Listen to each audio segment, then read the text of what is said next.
Nous avons vu le cycle cellulaire, y compris les étapes de la mitose.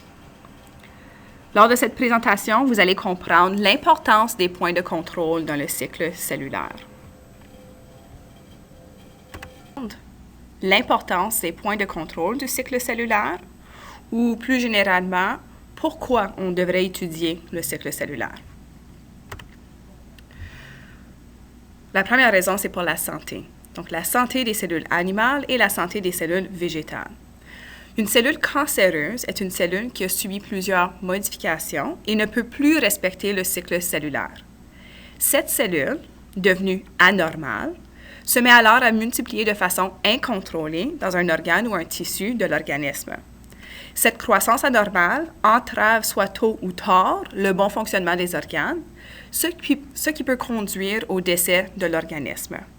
Vous avez vu dans l'analyse de données d'un échantillon de cellules prélevées d'un tumeur que la croissance des cellules qui ne respectent pas les points de contrôle du cycle cellulaire est beaucoup plus rapide que la croissance des mêmes cellules normales. Vous voyez dans l'image en haut à la droite, c'est le résultat d'une imagerie résonante magnétique, puis on voit la croissance d'un tumeur.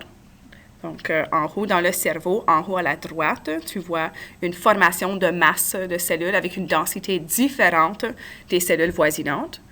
Si on regarde à la plante, on peut voir, c'est vraiment le résultat d'un tumeur végétal, qu'on n'appelle pas le cancer ni un tumeur, mais qu'on appelle une gale. Puis ici, précisément, c'est le crown gall, qui est un type de bactérie qui va infecter une plante, puis causer les cellules végétales de se diviser sans contrôle. Donc, comment est-ce qu'une cellule débute d'une division incontrôlée? Donc, les caractéristiques d'une cellule, donc la forme de la cellule spécialisée et la fonction résultante, sont régies ou sont réglées par l'ADN. Puis plus précisément, à l'intérieur de l'ADN, tu as des fragments. Ces fragments sont organisés en ce qu'on appelle des gènes. Donc, il y a des gènes qui vont coder pour des caractéristiques qui permettent à la cellule de se différencier et se spécialiser. Si on a une mutation dans les gènes, ça veut dire que les caractéristiques de la cellule vont aussi changer. Donc, tes gènes sont tous identiques. Donc, chacune de tes cellules comporte les mêmes gènes. Mais seulement certains gènes sont utilisés ou sont actifs à un moment donné. De plus, certains gènes ne sont jamais actifs dans certaines cellules spécialisées. Donc, par exemple, les gènes qui permettent la production de l'hémoglobine, qui est une protéine qui transporte l'oxygène dans le sang, se retrouvent sur les chromosomes 11 et les chromosomes 16 dans le génome humain. Donc, toutes tes cellules ont chacun un chromosome 11 et un chromosome 16, puis sur ces chromosomes-là, tu retrouves les gènes qui codent pour l'hémoglobine. Les cellules de la moelle osseuse vont exprimer les gènes de l'hémoglobine, tandis que les cellules de l'épiderme, les cellules de la peau, ne les expriment pas. Donc, même si les cellules de la peau ont le gène, ça ne veut pas nécessairement dire qu'ils vont exprimer ou ils vont se servir de ce gène-là pour produire la protéine. Donc, en conclusion ici, toutes les cellules ont les mêmes gènes, mais pas tous les gènes sont exprimés dans chaque cellule. Donc, comment est-ce qu'une cellule débute une division incontrôlée? Vous avez déjà sûrement entendu que le rayonnement solaire ou le rayonnement ultraviolet du soleil peut causer des mutations et peut causer le cancer de la peau. Le rayonnement ultraviolet peut venir du soleil, peut venir des ampoules de bronzage, les lits de bronzage artificiels. Ils peuvent aussi venir de l'exposition aux arcs de soudure. Donc, ce qui arrive, c'est que le rayonnement ultraviolet va causer une mutation dans l'ADN. Donc, les erreurs dans les gènes peuvent changer la forme et la fonction de la cellule, ça on vient de le dire, puis que ces erreurs s'appellent des mutations.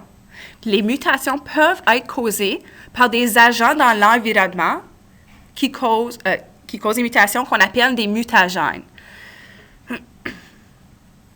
Donc, tu as toutes sortes de rayonnements qui peuvent causer des mutations. Tu as aussi d'autres mutagènes qui sont des produits chimiques, par exemple le benzopriène, qui est retrouvé dans la fumée de cigarette, qui est un produit, on dit carcinogène. Donc, c'est un produit qui cause une mutation qui peut mener ou peut stimuler une cellule à devenir un tumeur et le tumeur pourrait être par la suite cancéreux. C'est aussi possible que les mutations surviennent pendant la réplication de l'ADN. Donc, dans le cycle cellulaire, à la phase S, la phase de synthèse, là où la cellule est en train de répliquer son ADN avant de passer à la mitose, c'est possible qu'il y ait une erreur qui se glisse dans la réplication, puis que cette erreur va ensuite apparaître dans toutes les cellules filles par la suite. Donc, si le changement de l'ADN est permanent et est transmis aux prochaines cellules, on dit que cette erreur est une mutation. Non, pas toutes les mutations sont néfastes, mais certaines mutations qui se passent à l'intérieur des gènes qui contrôlent le cycle cellulaire peuvent causer le cancer. Donc, ici, un exemple de mutation qui ne cause pas de cancer. Donc, la drépanocytose, ou on peut aussi l'appeler l'anémie à cellules falciformes. En anglais, on l'appelle sickle cell anemia. Vous avez peut-être déjà entendu ce terme-là, sickle cell anemia. C'est une maladie héréditaire. Donc, tu vas l'héréditer de tes parents. Donc, tu peux avoir, par exemple, deux parents qui sont porteurs, qui vont te transmettre un gène qui est muté, et tu peux ensuite souffrir de la drépanocytose. Donc, cette maladie se retrouve sur le chromosome 11. Puis, comme je viens de dire, elle est transmise d'une ovule, donc ta mère, et d'un spermatozoïde, donc ton père. Seulement si tu as reçu les deux copies des gènes mutés, est-ce que tu vas exprimer cette maladie. Puis, ce qui arrive dans la maladie, c'est on change la forme. Donc, c'est une mutation qui se passe dans le gène qui code pour l'hémoglobine. Puis, il y a beaucoup d'hémoglobine dans nos globules rouges parce que c'est la protéine qui transporte l'oxygène dans notre système circulatoire. Puis, on peut voir dans cette micrographie là, en couleur, certaines cellules, certaines globules rouges sont des disques biconcaves qui sont assez flexibles. Puis ça, c'est une forme normale de la globule rouge. Puis ensuite, tu en as d'autres qui ont des formes irrégulières, qui sont toutes allongées, qui ont des pointes. Puis ce qui arrive, c'est à l'intérieur d'un vaisseau sanguin, donc soit un capillaire, ici, on voit des capillaires dans l'image, mais ça pourrait être à l'intérieur d'une petite artère, une artériole ou une petite veine qu'on appelle une vénule. Ce qui peut arriver, si les cellules de globules rouges ne sont pas de la bonne forme, ils peuvent finir par bloquer le vaisseau sanguin. Puis c'est ça qui cause des caillots de sang et une hémorragie interne. Donc, la maladie de la drépanocytose est le résultat d'une mutation dans le gène qui code pour l'hémoglobine. Et lorsque l'hémoglobine est mutée, ceci change la forme de la cellule rouge, la globule rouge, et limite la quantité d'oxygène que la globule ou que le sang peut transmettre à toutes les parties du corps et donc limite la santé du corps. Donc ici, il y a juste une mutation qui va causer toutes sortes de conséquences pour la santé de l'organisme. Mais l'organisme ne souffre pas du cancer. Donc, je veux m'assurer que vous comprenez que pas toutes les mutations dans l'ADN sont néfastes, ni est-ce que toutes les mutations dans l'ADN causent le cancer. Par contre, des mutations dans les oncogènes, donc c'est une famille de gènes très spécifique, c'est une famille de gènes qui joue un rôle dans le contrôle de la division cellulaire. Lorsqu'il y a une mutation dans un oncogène, les cellules ne respectent plus le cycle cellulaire et peuvent subir des divisions cellulaires continuelles, comme l'échantillon du patient qu'on avait analysé cette semaine. Donc, la masse de cellules résultantes peut former un tumeur. Donc, vous vous rappelez sûrement du diagramme du cycle cellulaire. Donc, tu as, à la suite d'une division, tu as deux nouvelles cellules, deux cellules filles qui sont produites. À la phase G1, la première phase de croissance, La cellule est en train d'augmenter son volume, elle est en train de se spécialiser, ou plus précisément, elle est en train de se différencier, donc elle est en train de prendre une forme spécifique pour accomplir une fonction dans l'organisme. C'est possible qu'il y ait une mutation ici à l'intérieur de ce cycle de croissance. Ici, c'est un gène, il y a un anti-oncogène. Donc, s'il y a une mutation dans un gène qui va arrêter ou qui est un suppresseur des tumeurs, ce gène-là n'est pas capable d'arrêter le cycle cellulaire avant de commencer la réplication. Donc, s'il y a une mutation dans ce gène-là, peu importe si la cellule, elle est prête pour répliquer son ADN ou non, elle va répliquer son ADN, puis elle va continuer à passer à travers des autres étapes du cycle cellulaire. Donc, cette cellule va faire de la division incontrôlée, puis peut former par la suite un tumeur. Tu as aussi l'opposé, les oncogènes. Les oncogènes qui fonctionnent normalement vont favoriser la croissance de division cellulaire. Donc, ils vont permettre à la cellule de passer à la prochaine étape. Donc, si tu as des gènes qui ne fonctionnent pas bien ici, tu peux aussi, la cellule peut encore devenir cancéreuse. Elle peut développer un tumeur et devenir cancéreuse. Donc, tu as toutes sortes de points de contrôle dans le cycle cellulaire.